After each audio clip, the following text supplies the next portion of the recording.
Tried to kick the thing out from underneath me. Okay, how am I gonna do this? Give me a few minutes here. I'm gonna actually get something fired up so I can see the comments a little better. Hopefully that won't kill my bandwidth, but otherwise I can't tell who's said what. Hey, hello from Canada. Right. And I will talk about the ribs in, how my ribs are doing and stuff. It's been it definitely taken longer than I would like to see, but I'll talk about that in just a minute. Let me see if I can get logged in here.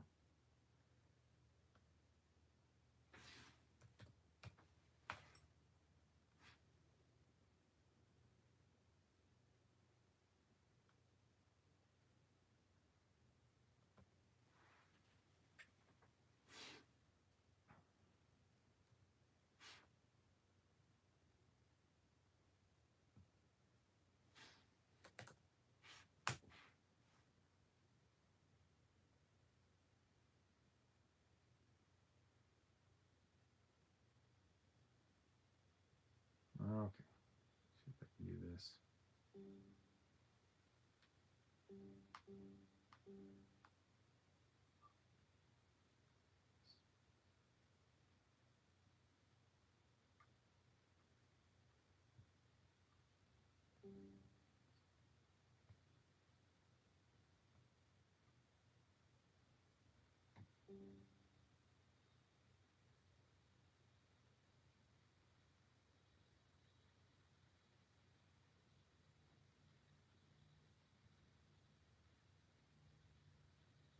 Okay, that might help me a little bit.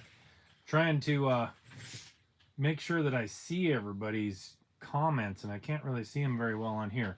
So, can you guys still hear me? Can everybody still hear me? I muted something. I'm just hoping it's just over here, not over here. Yep. Okay. Great. Awesome. Well, today, there's so many things that I've talked about over the last years. This last year, and I just wanted to cover. Coming into the new year now, I wanted to kind of cover what I'm going to be doing, how I'm doing right now with the rib situation. For those of you that don't know, I got bucked off of a horse a few weeks ago now. It's been, man, I don't even remember when it was, but it's been about 4 weeks. And that's kind of rough, but getting better. I'll kind of go over that a little bit, and then we'll start getting into some questions. So if you have a question, just leave it in the chat down here, and we'll try to get to those as soon as we can. Anything to do with ranching, Montana, me, horses, Yellowstone, any of that stuff is fair game on this particular live stream. So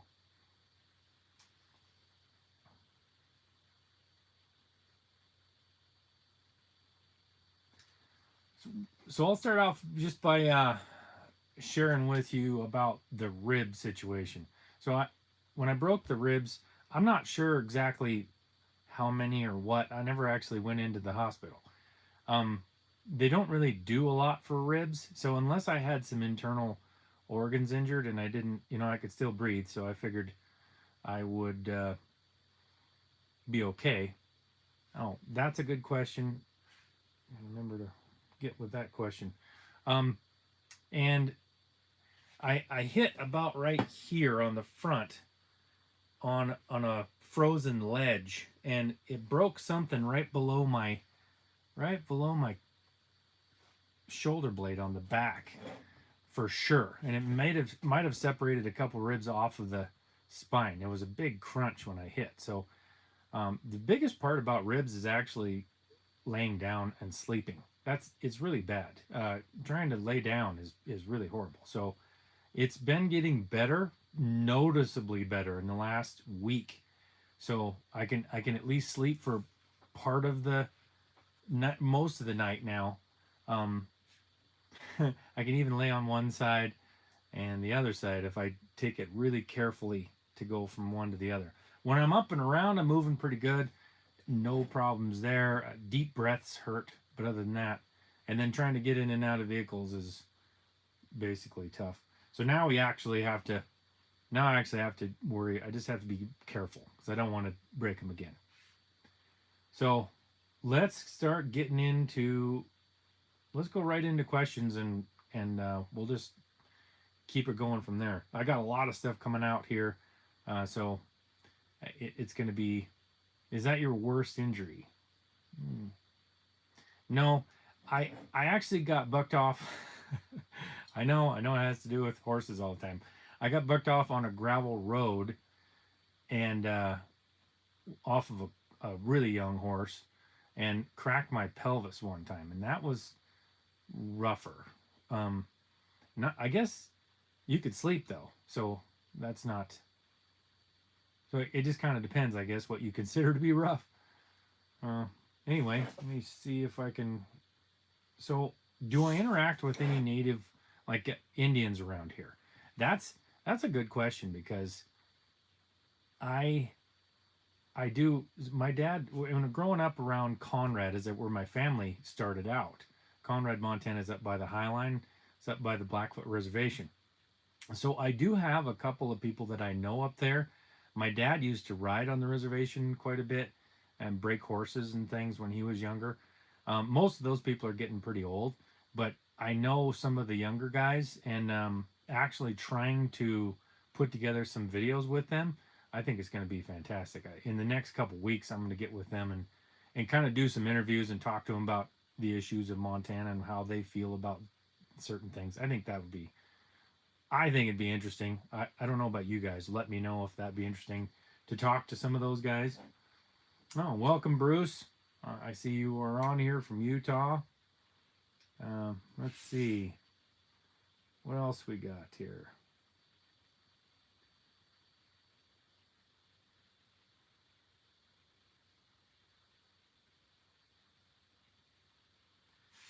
How far is the nearest Walmart? So, as far as Montana is concerned, we have quite a few Walmarts. I you know I don't know how many, but quite a few. I'm not that far from Helena, so Helena's got a Walmart, and that's 35 miles, and that's usually where we get our groceries from. So the one of the things about where we live in Montana is that you kind of have to plan ahead a little bit for groceries. Not It's not that bad where we are, but sometimes where you really get out in the boonies, you really need to oh, from Belt. All right. Belt, Montana is a little bit further away from anything. Excuse me, hold on. Up in the high, all the northern part of Montana, they kind of have to the at least on the that'd be the east side of all the mountains. They all have to go to Great Falls to get anything over there, so they're quite a bit further. Bass Pro Shops and Cabela's. Oh, we actually have two Cabela's in Montana now. We have one in Missoula and one in Billings, but I'm not very close to them. About 200 miles away from either one, so a little bit more. So let's see if I can go through some of these. Drones. Lots of people have mentioned like using drones to find cattle and things. Here's the problem. See, I have a drone license, a drone pilot's license, so which is a Part 107 is what it's called, and you have to go get a permit from the a license from the FAA. And to do that, to have that license to operate under that license, you have to be within sight of your drone at all times, and that makes it pretty difficult. I mean, there's places we can do that. Um, it's a pain to set up your drone and get it in the air. You got to take your phone out and take it out of its case and use it as the screen. And if I had 45 minutes of battery life on a drone, it might be worth it. But for 20 minutes, by the time I get it up in the air and get it somewhere, I can't get it back in time. I don't have any time to look for anything. It so it would work better if you could drive through an area and you had like mountains and timber on both sides, and you were just wanting to jump the drone up and look on both sides of you where you can't really see as well. That might work, but I what we do everywhere you can't get anywhere. So with a pickup, you're so far away from where you need to be with the drone that by the time you drive there, you're already there anyway. It already takes you an hour to drive there. So, oh well, hello from France. Any location in the U.S. where land is less expensive? Absolutely. There's a lot of places in the United States that the land is less expensive, and we can really get into this if you want. But land in Montana is not cheap, and I don't even know. It's because of what it like the I don't know what it is. What you call that? It's not nostalgia. It's like the popularity of it. It is beautiful. Land in Montana is absolutely beautiful, but it's not like it's the best ranch land there is. That you can ranch way more cattle and horses and everything down in Texas and Tennessee and Pennsylvania, even places like that, per acre than you can up here. So, and the land is a lot cheaper if you go south to Oklahoma and places like that. It's a different lifestyle because there's a lot more people and less winter. So there is a lot of places in the United States you could start ranching a lot easier. But yesterday I had a conversation with yeah, Michigan land is probably cheaper too. And Michigan, it gets a lot more rain than we do. I mean, Montana is like, I mean, we only get 10 inches of rain a year. So, and most of our land is rock or gumbo, what we call gumbo, which is like a clay mix that when it gets wet, it like sticks in huge clumps to your feet, kind of thing. So it's not like it's the most productive land. It's just beautiful, and it still has um, there's not as many people, so it has the feeling. It's a totally different feeling when you come to Montana. It's really awesome because you have more of a community feeling, really, and I think that's it's the wide open spaces with why they call it the big skies. You can see, you have open valleys where you can see all the way down the valley and back up the other side, and in a lot of places in the United States you can't do that, and that's why people like Yellowstone. I mean, the Yellowstone TV series is where it's shot. It's amazing where it's shot. So, what kind of breed of horses do you like? So the horses that we ride here in Montana are, yeah, it's refreshing. That's right. Montana is very refreshing. The horses that we ride here in Montana are usually quarter horses. There's really good and bad about quarter horses. Quarter horses are very quick. They're very intelligent, um, and a lot of times they have the abilities to be a great cow horse, meaning they really do well with cattle, moving cattle, being around cattle, because they can be so light. You know, you can train them to be very, very responsive, and that means like you don't have to touch them. You can get something done really fast, but that also means they're sudden. They're very quick. They're athletic, and a lot of quarter horses have buck in them, meaning they are good at bucking. And that it probably comes from the same thing. If you're athletic and really do well at moving cattle, you're also going to be good at bucking. So that's why we use them though, is because they're the way their minds work, and they're so light and responsive, that it makes it easy to train them to be around cattle and do things that we do. If you're just trail riding, or if you're like jumping, if you're into jumping, or if you're into dressage or 4-H, then a lot of that stuff doesn't have the same kind of demand on them as working cows or ranching. Therefore, they use different types of horses for different things. I mean, I've ridden a couple draft horses in the mountains, and they're amazing in the mountains, but they're just not as responsive at all. Trying to get some work done on them is a lot more difficult. And we don't I don't ever use mules. I mean, I use mules for packing, like in the mountains, because they're amazing for that. But I don't ride mules. That's for sure.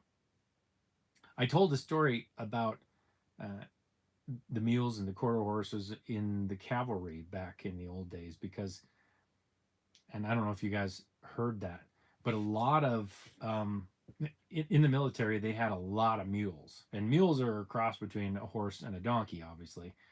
You don't get mules typically. You don't get mules by breeding mules together. You have to breed a horse to a donkey, and and in the incredible wisdom of the government back then, they would only use the mares that you couldn't break to ride. So if they were really, really tough to break to ride, like they bucked all the time, or some horses just they don't have the ability to learn very well, then they would use those mares to breed them to donkeys to make mules. And if anybody knows anything about genetics, if you breed a completely unruly, horrible horse to a donkey, you're going to get a really bad-minded animal. I mean, I that's why their life expectancy as a mule um, driver was like 6 months. That was really dumb. But two sons are in school in Montana, huh? It must be college. You're saying, or I'll see what.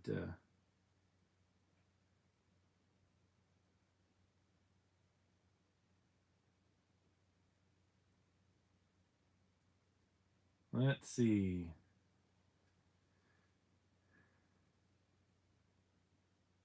Yeah, yeah. Well, mules are people are interested in mules, and mules are interesting creatures. And one of the reasons they're interesting is because you can't typically breed mule. I say typically now because most people, every time I say you can't breed mules because they're sterile, people say, "Oh no, they're not. You can breed them," and I don't know, but they're very difficult to breed anyway because um, the horse has 52 chromosomes in the. No, I'm wrong on that. My numbers all get jumbled. One of them has 62, the other one has 64. So a mule ends up with 63 chromosomes. And that is not, it doesn't work very well when you're actually breeding them together. You got a loose chromosome somewhere. So, yeah, mules are expensive, but so are horses. Horses are really expensive now, too. It is really, it's really difficult to get good animals anymore unless you raise one or buy a young one and then train it yourself. And that's one of the things maybe that people don't understand about cowboying is in ranching is you're literally taking your life in your hands very often. I mean, just as an example, this getting bucked off in the mountains, that wasn't even something that was very difficult. This is something that we do all the time, and it just happened to be because my mind wasn't in the right place. It was trying to get a video rather than ride the horse correctly. Um, it turned into a very costly mistake for me. I mean, it cost me 6 weeks. I haven't been able to ride at all or lift things. So, what brand is your hat and boots? So my hat is actually this one's getting kind of old, but it's an MHT, which sorry that's not a very good view. MHTs are it's just it's I think it's well, it's all worn off, so I can't tell you what it means.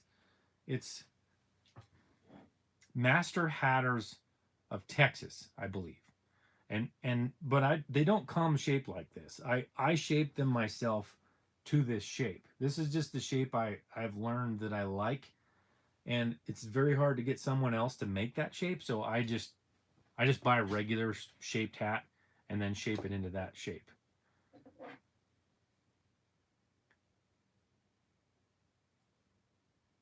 Yeah, it's the odds of getting mules to conceive together are just ridiculously low because it just doesn't work. Genetics don't work with that loose that loose chromosome there. So somebody asked about a pocket knife. So I wear a pocket knife all the time. Um, this is a Spyderco, and it just clips on my pocket. So I wear one of those all the time. My vests, this vest is actually from Murdoch's. I think it's a Powder River. I really like that.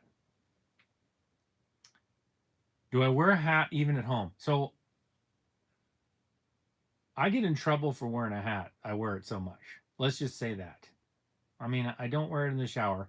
I take it off in the back room and put it on the shelf. If I'm going to be in the house in the house for a long time, then I put on a baseball cap. Good question on, and I'll try to answer the saddle one too. The hats, when you wear a hat for a little while and it gets wet or you bump it a few times, they start to get a little flimsy and out of shape. So what I do to stiffen mine is actually I just reshape it. If um, I take a kettle and put it on the stove and put it on high till it boils, and then I just steam the whole thing. Just get it all like hot and soft, and then put it right where I want it, kind of reshape it a little bit, and then let it dry on my head so it kind of folds to your head again. Because if you lay it down somewhere and then it dries, it can get out of shape, and that immediately stiffens it back up again. So Johannesburg, Africa. That's awesome. I would love to go to Africa someday.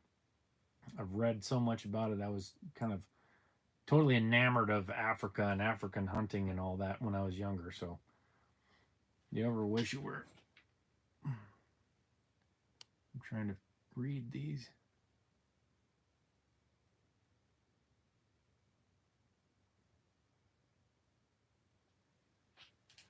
Hello from London. Awesome, man. You guys are from all over the place. You know, somebody asked about vacation cabins and all that kind of stuff. There is, when you talk about you know, I'm sorry, I'm stumbling over my words a little bit today. Um, I'm not sure why. When you talk about tourism, tourism is an interesting subject because a lot of people try to shut down industries in Montana, and I'm probably going to talk about that in the future. The timber and all the industries that actually bring in revenue to the state, and they say, oh well, you know, we got to make money from tourism, and tourism is only as good as a good economy. You know, as long as the economy is really, really good, you're fine with tourism.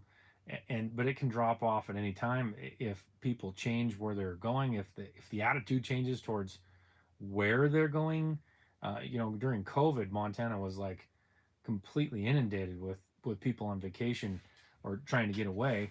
And you know, I don't know. It won't stay that way, but it hasn't stayed that way actually. We were camping during COVID, and you couldn't even find a camp spot anywhere, and that's what my family loves to do. Um, Now, the last year it wasn't bad at all.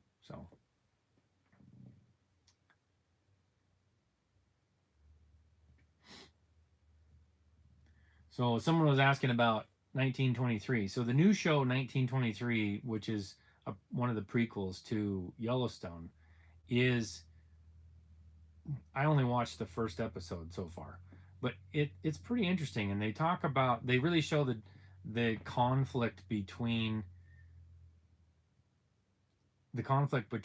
the sheep ranchers and the cattle ranchers. And that's interesting. Somebody asked me about that today, and I was like, well, my great great grandfather and grandmother were both poisoned by, and they were sheep ranchers, in near somewhere by Gillette, Wyoming, and they were actually poisoned by a cattle rancher. So that conflict back then was really real, and that's one thing. I don't know if you guys have watched my latest video on the Yellowstone TV series review, but I really like a lot of what they're doing because they're bringing to our attention, to people's attention, some of the problems that we have all the time, and that's not something that you can do in an, like, overall. That reaching a lot of people. Now, a lot of things they get wrong, and of course they're Hollywoodized, and there's a lot of things I don't like about it as well. But it's really, I think it does bring attention to some of those old time things. That the sheep and the cattle, they were like oil and water. They did not go well together. Interestingly, just interviewed a gal that's doing something with sheep. She started out with sheep just the other day, not just the other day, but in the last few years. And so I will be posting that video in a while.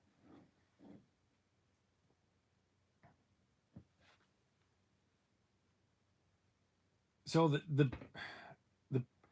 and I've been covering this a lot. And wait a minute, I'm going to go back to the tourism thing, because a lot of people talk about, they think the tourism to Montana is like this big overwhelming. Some people are like against it completely. I don't want anybody else coming here. I mean, they even portray that in the show Yellowstone. That he's gonna tax all the out of staters. And then you have the other side where they're like, well, it brings in so much revenue to the state, which is true. There's good and bad to tourism, obviously, because when you're living here, you have to deal with an influx of people. It doesn't directly benefit you, right, to have a bunch of tourists, or a bunch of people coming to experience Montana in any way. But it's a way that a lot of ranchers do subsidize their finances by doing something in tourism, like either renting out cabins on their property, or I know of a ranch over here that does cattle drives. So you can go along on a cattle drive. I've been thinking about trying to put together a cattle drive with them, that's through me, just exclusively for my followers, so that people can come out and experience that, and get to ride with me and stuff like that. So it and I just talked about today getting a job or starting in as a cowboy or ranch hand. I'm seeing a lot in the comments. I see a lot of people message me and things for jobs. And so jobs in ranching are difficult because the ranchers margins are so tight. And what I mean by that is they're making so little money. They really have a hard time hiring people, especially full time, because they need people for like 1 week, and then they won't need somebody for 2 weeks, and then they'll need somebody for 1 week and stuff like that. And so they want somebody who's experienced in the ranch lifestyle, so they don't have to teach them. So they really try to get free labor as much as they can. Honestly, that's what they do. There's a lot of people around here, around every ranch, that are willing to volunteer to go help somebody brand or help somebody move cows. And it does make it a pain in the butt sometimes, because a lot of those people don't know what they're doing and they think they do. Here's a good piece of advice for you. If you ever do get a job as a ranch hand or a cowboy or anything like that, never pretend to know more than you do. That's the worst. That's the easiest way to get yourself in trouble and never invited back. Do whatever that particular rancher, how he wants to work cows or whatever, do it his way. Because even if it's completely ridiculously wrong, it doesn't even matter. Just do it his way. That's the only way that you will be able to. And another piece of advice is to do the work. I've ridden with a lot of people who were there to just help, and a lot of times they feel like it's a good time to try to train their horse over here to the side, or they forget what they're doing and they ride right up through the middle of the herd and cause a big wreck, or they go around to open a gate, and they don't have the gate open time you get there, because they're trying to mess with their horse or do it from their horse or something. And it's what you need to do is when you're trying to get in with a rancher, and you get a chance, then just do everything you can to just focus on what he's trying to do. Because what a rancher is really trying to do when they allow you to come on is they're trying to get free labor. They're trying to have somebody help them get their job done.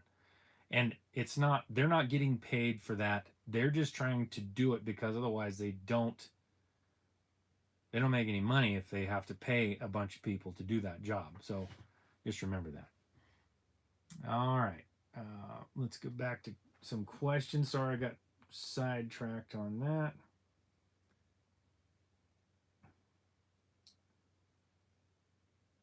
So, rodeo. I never did any rodeo rough stock. I've ridden enough bucking horses on accident that I don't need to ride any on purpose.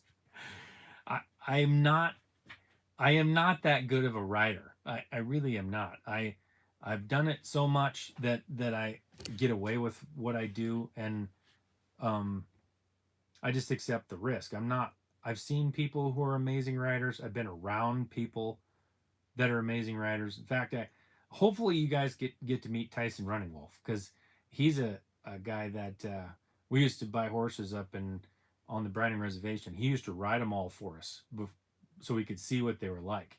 I've seen that guy ride some stuff that I thought, man, there is no way I could have rode that thing. Some really good bucking horses. One of them was inside a shed, so he had to duck while he was riding a bucking horse around in the shed. So that hopefully I'll be able to get with him. He is now a state senator, and he said he's definitely open to talking with me on camera. So hopefully I'll get that. Cuba, wow, well, that's interesting. I don't know. Do they have any cattle in Cuba? I would suspect they do.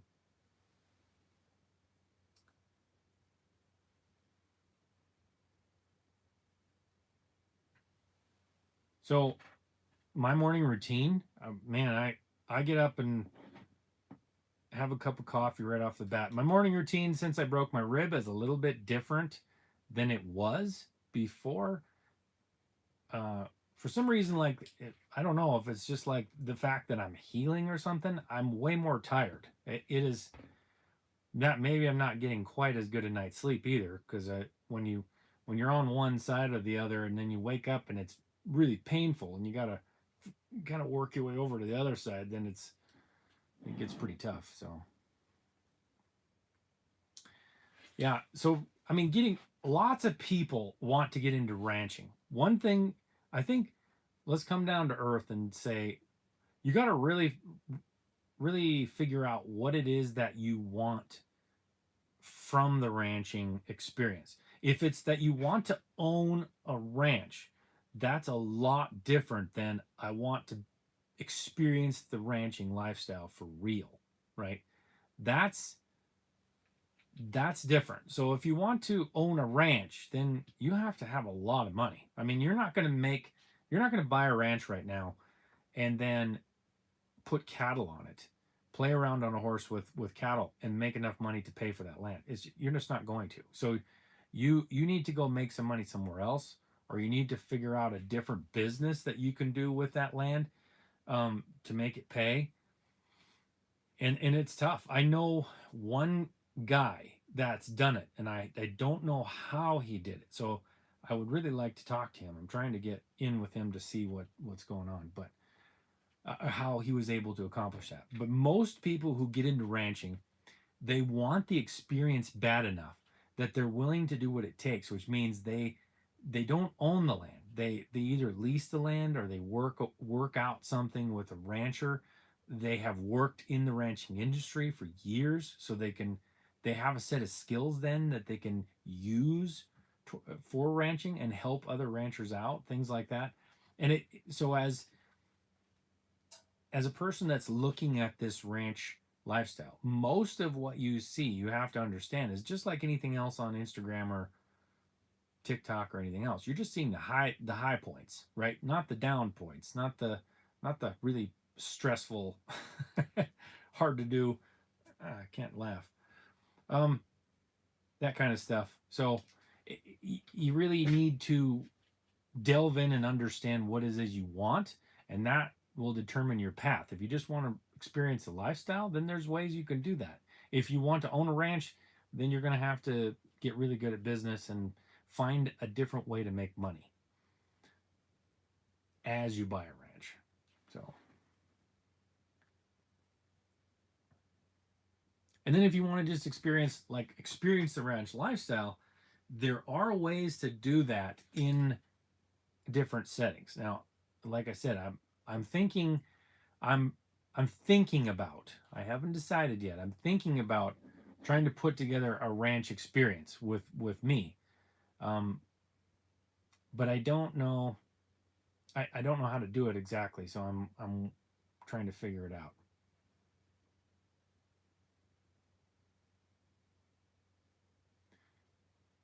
So like weight limits on horses. This is another thing. I we used to deal with this with trail rides.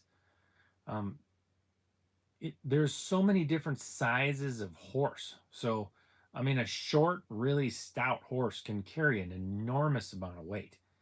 Mules can carry an enormous amount of weight. And then there's other horses that can't. They're lighter boned and everything. So it's very hard to say, the weight of somebody. I mean, sometimes when I go out hunting or something, sometimes I mean my horse, I weigh about 200 pounds. So you get 200 pounds plus a 40-pound saddle, then you got a rifle which is 8 or 9 pounds, and then you got some gear. And I mean, who knows? My horse is probably carrying 260, 270 pounds, but then it's moving weight. So if you move with the horse, it's not near as bad on the horse if you understand how to move with the horse. Um, if you're not moving with the horse and you're kind of moving against the horse, then it's going to be way worse. Or if it's dead weight, if you pack pack like loads on a horse, like when you're going into the backcountry or something, that's called dead weight, and you can't put near as much weight on them then because it's not moving with them; it's moving against them. It's like rocking all over the place. So, good question.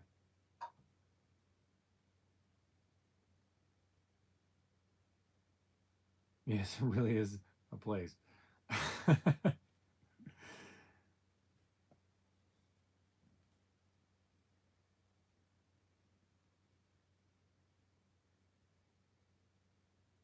So this is, all this stuff is live counter after Yellowstone.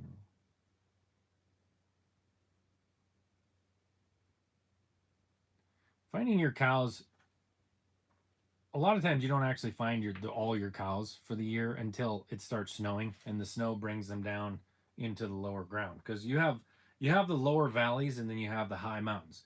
So in the summertime or the wintertime, all the cows are down in the lower valleys so they can feed them in a very small area, relatively small area, because they want to keep an eye on them for calving. They want to. Oh, well, thank you so much. I will buy myself a coffee. Appreciate that. Um, I sorry, I'm trying to read. I'm a little lost today as far as reading and answering the questions. What was I even answering this time? Oh, yeah, the cows go in the valleys in the wintertime in a very small area, and we feed them. And then in the spring, we start moving them up, kind of following the snow. As the snow recedes, you move them up higher and higher into the mountains. And once they get into that big, like timbered areas like that, it takes a lot to find them all. Basically, a lot of riders, right? So you have pastures. They're all fenced off, even though the fences are sometimes relative, like a rock wall in the mountain, or you know, sometimes it's just kind of a barrier of a bunch of downfall or a creek or something, so that they can get through it. But it, you just spread out a whole bunch of riders. You ride that whole pasture, and then you try to count how many cows you came out with, and you can kind of tell how many are missing. And of course, at the same time that you're doing that, typically the other ranchers that are right across the fences from you, even in large areas, are doing the same thing. So by the fall, everybody kind of gathers everything down into the lowlands again, and then everybody can sort everything out. They can see, oh, I got four of the neighbors over here, and I got five of this guys in here. And so you call those guys back up and say, hey, I got five of your cows and three of your cows, and they all come get them, and we kind of just sort them back out again. Because a lot of the fences, even though they're up, the elk will run right through them things, and so they'll be laying on the ground. Um, somewhere, and you can't tell. I mean, you can put them all up, and the next day a herd of elk will run right through them, so you don't really know. So all the pastures, even the mountains pastures, are fenced when you start usually. Bucking rolls. So what do you mean by bucking rolls? I do use bucking rolls on my saddle. So I use bucking rolls on my saddle because I feel more secure with them. I like the way. So if a saddle in the front, I don't have one right here. A saddle without bucking rolls sits further away from you. The swells sit further away from you. So bucking rolls sit back right on top of your legs, and I feel that it's way more secure that way. I really do. I really want to. I don't know. I like to feel secure because I ride horses that aren't necessarily all the way completely finished. So obviously that happens.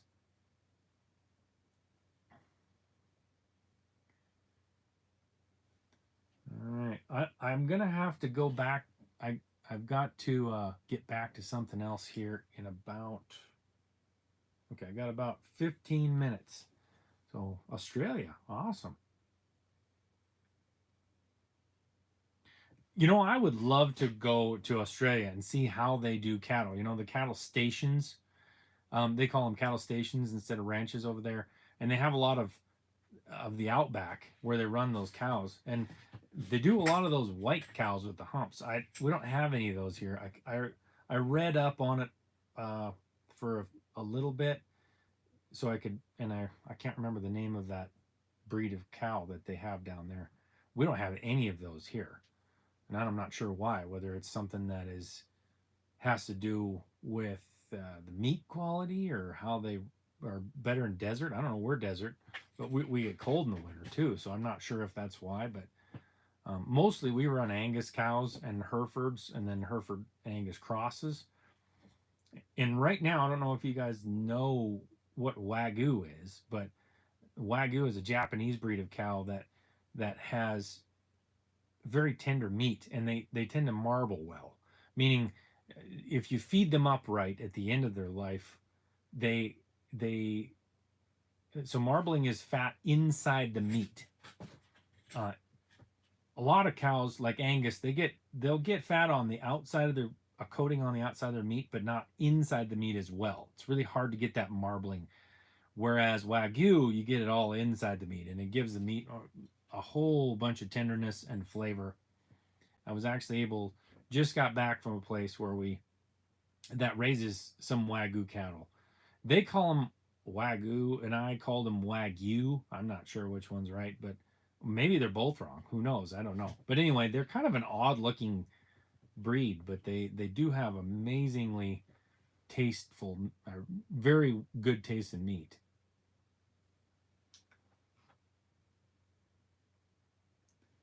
And so somebody mentioned the worst thing about Montana ranching is the wind, the cold wind. That is the truth. Montana has wind, and there's no avoiding it. And certain places are way worse. Oh, sorry, kicked it. Um, Livingston, Montana, really bad, really bad. Livingston, Montana. People like to um, like Livingston. It's really a beautiful spot, and it's kind of at the gateway to one of the entrances to Yellowstone National Park, or at least used to be until the flood this spring. Not sure how that's going, but boy, now the wind in Great Falls, Montana, that's really bad. All along the Rocky Mountain front, which means Augusta, Choteau, all those areas, all the way up to the Canadian border. So much wind up there. Yeah, and the wind, like we're talking. So every year here we get 100-mile-an-hour wind. In those places they get.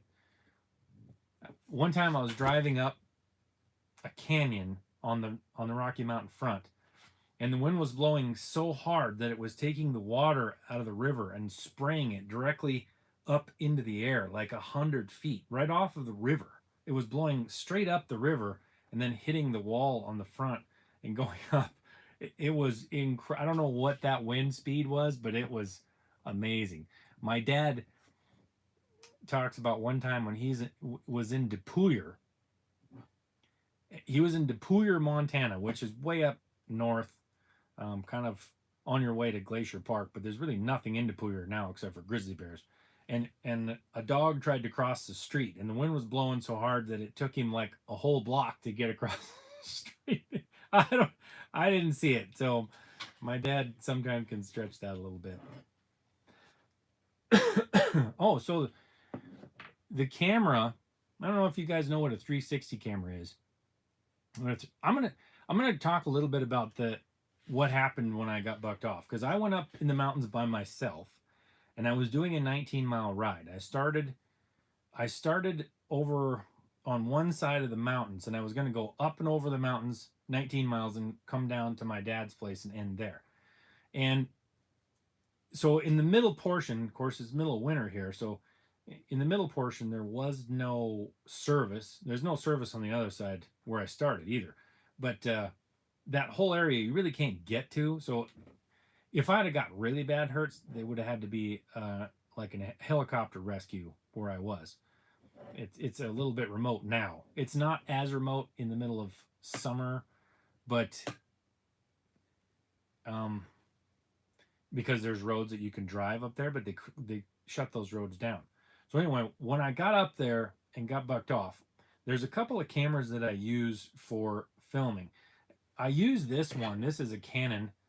I use it sometimes for the longer videos if I'm vlogging myself, but it's kind of heavy right now for my rib. Holding out this camera out here like this hurts. So I usually use a GoPro, and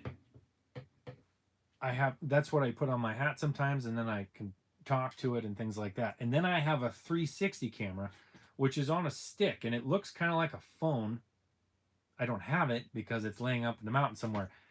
It looks kind of like a phone, and I have a stick attached to it, and you can kind of pull it out, and then you can get a view of yourself from a distance. It's kind of like a drone shot, except you don't have to take the time to mess with the drone, which is very difficult if you're trying to ride a horse. And that camera came out of my saddlebag somewhere between getting bucked off and where he was found, the horse was found, which was 7 miles from where he bucked me off. So I have no idea where that camera is. A bunch of the snow melted recently, so myself and my wife and a couple of friends, we went back up there and walked up to where I gotten bucked off. It's a little further away than I thought it was, but you can drive up to, if you're real careful, when the snow's melted, you could drive up to about 1.5 miles away from it, but we had to kind of hoof it through quite a bit of snow to get there. And so because of the snow, we didn't see anything. I mean, it snowed like 5 times since then. Over here, the snow melted down on my side of the mountains, so I figured it was going to be the same over there. It wasn't. You couldn't see a thing. So I did not find the camera. I'm not sure if it's right there close to where I got bucked off, or if he lost it down on the road somewhere and somebody picked it up, because he came all the way back down to the mountains, hit the road, and then he flew down the road and started jumping cattle guards. I mean, he jumped like 3 cattle guards. So who knows where that thing is. It's too bad, because that camera, even though it didn't work for what I wanted it to work, it kind of worked for what I wanted it to, like the drone shot kind of a thing. So no, I haven't gotten the footage from it. I can't find the camera. I'm gonna have to wait till the snow melts all the way down, so all the way in the spring, and then try to figure it out. So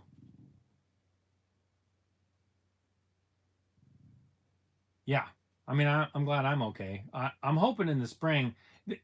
This 360 camera is Insta360. It's supposed to be completely waterproof. There's a chance that it will still be functional in the spring if I can find it, unless he flung it way off into the trees or something, which is possible. And he did leave the trail for about a 1/4 mile where he had to go around, the horse did. So I'm not sure, but hopefully.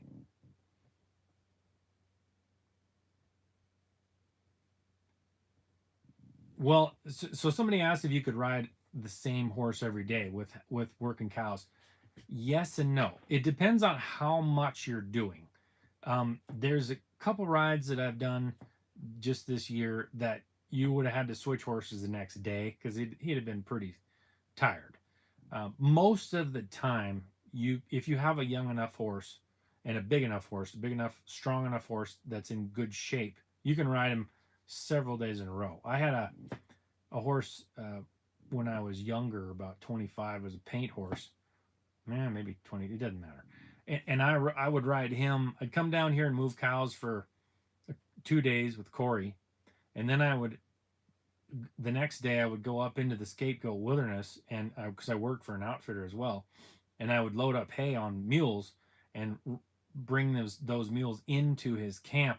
I'd spend 2 days packing in the Bob Marshall Wilderness, and then I'd come back out here the next day, and I'd go right back out and start moving cows again. And I did that on him all summer. Now he was rode down pretty dang good. He was super broke by the end of that summer. That was a lot of riding. I did so much riding I built up calluses on my butt. That was a lot of riding. But so you can ride a horse if it's in good enough shape, if it's the right age, uh, which means old enough to really stand up to a lot of riding, but young enough to where they can still go for a long time. Starting young horses is really not my thing. I have done it several times. Wouldn't say I'm that good at it. My dad's very good at starting young horses. I would suggest, honestly, my best suggestion is if you want to get into riding, you're going to have to find a horse that's at least started, and then learn to deal with pain. Because, ow, pain. I mean, riding horses and ranching involves a lot of pain. It just does. Whether you're careful or not, I'm a pretty careful person. I tend to think problems through for pretty well. I didn't in that case. I was thinking too much about the camera. I keep saying that, but that's just the way it is. Young horses is not the place to start. If you want to start doing things cowboy wise, you're going to have to find a horse that's at least got 30, 90 days on it, and then ride that thing every single day and learn,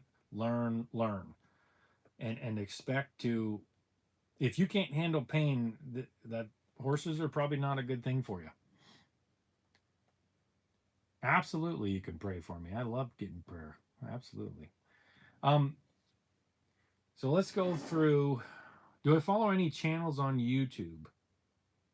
Yes, I do. Um, see, what channels do I follow? So I there's there's a few that I actually watch on YouTube. Let's just go with that. I watch Gritty Outdoors. It's Brian Call and Ryan Lampers usually. It's a hunting channel. Love that channel. See, what about the like ranching stuff? I've watched Bronx and Donks, and those guys are so wild. I mean, I they remind me of like my dad would be back in his younger days. But man, I am not that wild anymore. We used to run in horses all the time. I mean, so my ranching experience is more to do with the tourism industry actually, because my dad grew up on a farm, and he was never a farmer, but that's what he had to do as a kid. And he got into he bought a farm right out of high school in Conrad, Montana, back when you could still do that kind of stuff. But he ended up losing it when I was 2 years old. And then he slowly worked himself back into that industry by doing horses. So he started leasing horses out to guest ranches and outfitters. So my experience has been with tons and tons of horses and farming, because we raised hay to feed the horses. And well, yeah, I don't know if I enjoy pain. Somebody says enjoying pain. You just have to be aware that it's going to be there. It's just going to be there. Every day you're going to knock something. You're going to get kicked in something. You always got a sore spot somewhere. It's not like it just isn't pain free, let's just say. But anyway, so we did a lot of horses, and we used to run horses In the wintertime, we would winter horses way up in the mountains because horses, for those of you that don't know, horses have teeth in the front. They have teeth on the top and the bottom, and they're much more willing to paw through snow and eat grass. So in the wintertime, they can be up on a little bit rougher stuff and get by. Um, than cows. Cows only have teeth on the bottom and the front. So their front teeth, they only have teeth here, and then they have a gum on the top. So they can't get down close enough. It's harder for them to get into that. So we used to run them up in some really rough country, and then in the spring we'd go up there and on horseback trail them out of there, and that is so wild. Even with those older bomb-proof horses, man. After being out there all summer, the man from Story River stuff was going on. I mean, it is some hair-raising stuff to run horses out of the mountains. They do not move like cattle. Let's just say.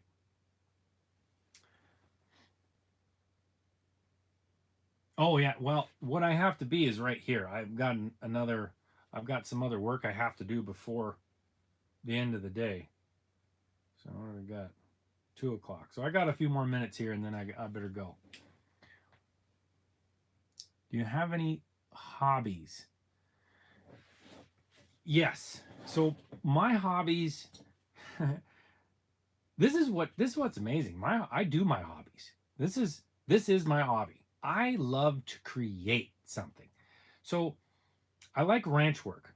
I enjoy ranch work. Love working with horses. Like working with cattle, but I'm also a technical person. So doing YouTube and Instagram, making videos and everything is right up my alley because if I'm able to create something and do ranching and riding and all the stuff and hunting and mountains and everything like that, uh, that is that's like the epitome of what I love to do. I can't imagine doing anything better than what I'm doing right now. What I'm working my way into is full time, like being able to be a cowboy, like a mostly traveling cowboy. And then you're in Winston? Wow. Yeah, Winston's not very far from here. And then so you that really feeds my creative side, and then it also feeds like the outdoors side because all of my hobbies are fly fishing, um, riding horses in the mountains, but and then also technical stuff like making videos. I love technical stuff, which is not normally a cowboy thing. I actually taught myself how to write code about 10 years ago, maybe 14 years ago. So I write code occasionally just to kind of delve into because it's more math. It's really cool. It's like creating something. It's like writing something, creating something from scratch. That's pretty cool too. So I get to feed all of that in this one thing. So this is my hobby, man. And I do hunt. Oh, React.js. Well, so right now I'm the one that's doing the writing of the code because I haven't found anybody that is able to help me with what I need yet. So, and a lot of times it's because I don't know exactly what I need. So I'm trying to create an app, basically a website right now. It's an application on the web that you can raise digital cattle and kind of learn how to raise cattle, feed them what they need, get genetics, learn genetics like how to breed better cattle in a digital thing. So that's what I'm creating right now when they were talking about that. And I'm writing that in React.js. So what I love to do as far as fly fishing goes is mountain lakes. I absolutely love to fly fish mountain lakes. That means that I don't necessarily catch the biggest fish. That's for sure. But I I am hoping to be able to in the spring, on top of the moving cows everywhere and all that, to because I've got several I've got some really good opportunities coming up this spring. Hopefully, I'm going to try to work on those, getting solidified and scheduled out. Um, riding with some different guys. Um, but also, I want to go in and do some mountain riding, go up to some of these high mountain lakes like I used to do in my youth. When youth, before I had kids and everything, and life got so complicated, you know how it does with family. I was able to, I would ride a lot just for the heck of it, just ride up in the mountains. Usually when it was raining, and that was because I was young and dumb. I don't really like to ride in the rain as much now because then you have to go oil your saddle all the time. But back then, I loved to do that and go up to some high mountain lake and fly fish. So, love to do that. Randy Smith.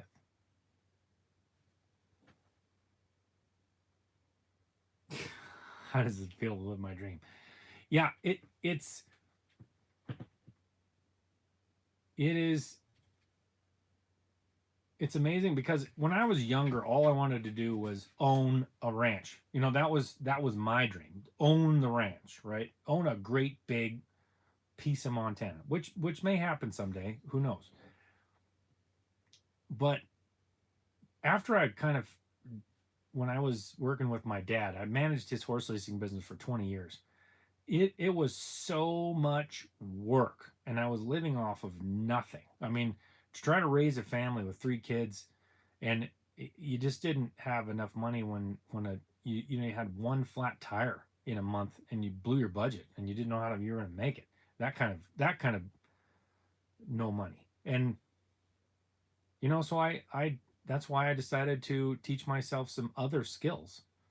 And I always thought I didn't have any skills, and then I taught myself skills like writing code and um, making videos and things like that. But I was just talking to somebody yesterday, and she brought something to my mind that is really true. Is that people that work cattle and horses have a set of skills that is very hard to get without actually doing it. It is a very unique set of skills. Pardon that. Um, so I did have skills. I have the knowledge of running equipment. Most of it was really old. I mean, when I was farming, I was driving an old combine. You can look this up. It was a 55 Gleaner combine, no cab. So they're made out of galvanized metal, and they drive about 2 miles an hour. You could jump off and walk faster than this thing went, and that we would cut our grain with that. And the hopper, which is where a combine cuts the grain, comes in a header, which with a big rotating. Uh, I can't even remember what the heck the thing is called. I'm not a farmer, but anyway, you cut the grain and it comes into the machine, and it shucks it out of the heads, and then dumps it through an auger into the uh, the hopper behind you, which is a bin. And when that bin's full, then you dump it into an auger into the truck. So on this one, we still have one sitting out there. One of them is sitting out there at the end of the road, but the hopper is sitting right behind you. So when it's dumping all this in behind you, all the chaff is coming over the hopper and just coming right down your neck, and it is miserable, miserable. It's 90 degrees. So I'd be sitting there with my cousin Tristan. Him and me would be cutting grain, and we'd have rubber bands around our sleeves and wear sweatshirts, and then wear something like this and a high collar, and just sit there and go like this, try not to let it get into any places. And of course it's 90 degrees. You're out there cutting grain with all this heavy clothes on. You're just sweating your brains out. It wasn't very much fun, but I've done it.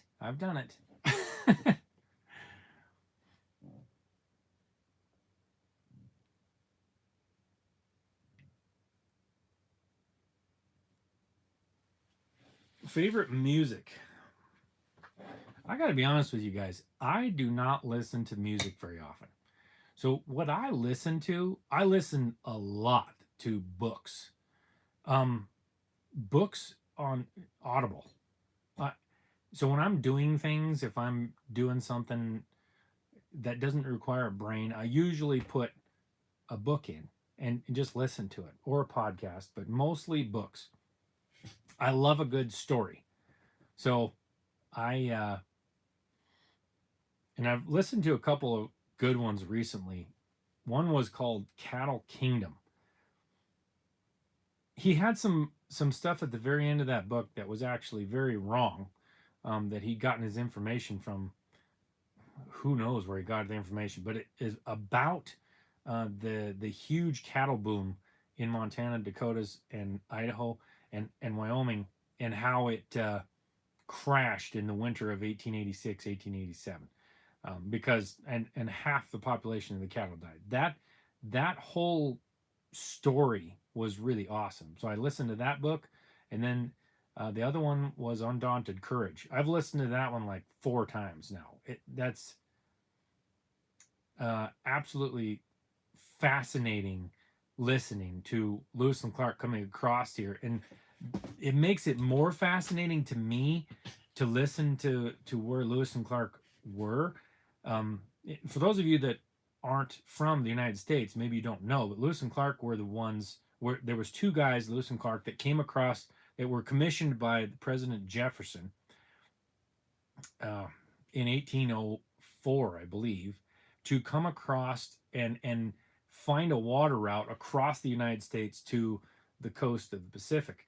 And so they came right through this country. They were some of the first white people to ever be here.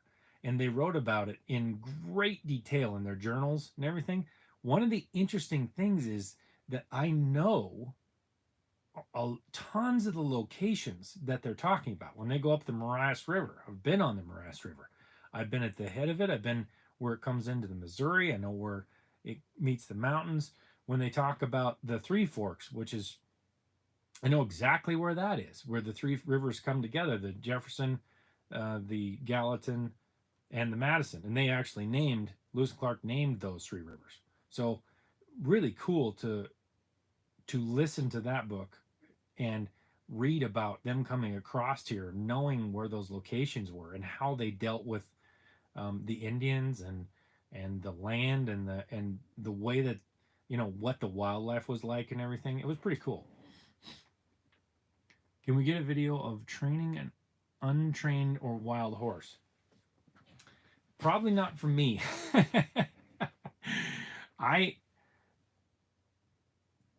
I'm thinking about doing a video on moving Calabar forward, obviously, because we need to connect a little bit more. He is not connected to me, which is the horse that I've been riding. But starting a completely unstarted horse, possibly in the future. I don't have any plans to do that. I have too many other things as far as that I want to do through this summer. Lots of stuff through this summer that I'm excited to do. So would really love to do that. Yeah, Montana is absolutely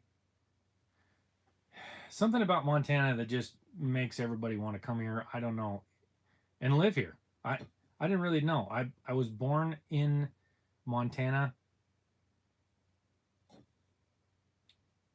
I was born in Montana, raised in Montana. I had no idea how, what anything else was like in the country or the world. And then when I started traveling around the country when I was younger, I became aware of how amazing Montana is, because I started seeing everywhere else. I'm like, yeah, Montana's pretty awesome. Yeah, sorry, I gotta go. Ow. Ooh. So, just a few things that you have. Let's see. Few things. I raised my arm. That's not. No. Sorry. There's a lot of comments, but I probably better go, guys. I appreciate you guys coming on here. Make sure you leave. I'm going to try to get. I do read all of my content, my comments. I'm not able to reply to everybody, but I do get to them. I do read them. So leave comments on stuff. Um, absolutely. And I appreciate everybody. You guys are awesome. You really are. I read all the comments and I'm absolutely amazed by your comments all the time. So anyway, I will let you go. Hopefully I can do one of these every week, one of these live streams for a while. Um, Probably not in the summer, but through the winter anyway, while I'm healing up and everything, I would love to do that. So anyway, I'll keep in touch and let you know on the community here and in Telegram and everything. Thanks for your guys' time. Have a great day. God bless. And I will see you next time, guys.